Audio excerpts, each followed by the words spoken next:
Hola, soc Juana Garcia de la llibreria Garcia. Avui estic ací perquè l'Ajuntament ens ha donat l'oportunitat de gravar un vídeo per fomentar la lectura. Tots nosaltres, des de xocotets, ens ha dit la importància d'aprendre, no, de llegir, d'estimar els llibres, d'estimar la cultura.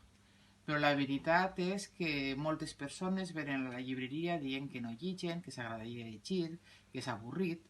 Jo convido a totes les persones que tenen inquietud per llegir i que s'agradaria descobrir que dins de cada llibre n'hi ha un món, que n'hi ha un llibre per a cada persona, que s'acosten a les llibreries, que s'acosten a la biblioteca, que s'acosten a la Fira del Llibre i segur que topetaran un llibre que s'obrirà el camí de la lectura.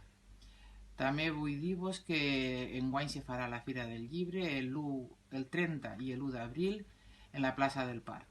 Nosaltres portarem a la llibreria Garcia, ha convidat enguany a Mari Carmen Castillo en el llibre de Bicho Bola, és un llibre que parla d'acosament escolar. Després també vindrà Vicent Gascó en un llibre de Los perros de Birmania que parla sobre el cop d'estat és una novel·la, és una història verídica sobre la guerra de Birmania, y después también estará Romperás la noche con un grito de David Orange.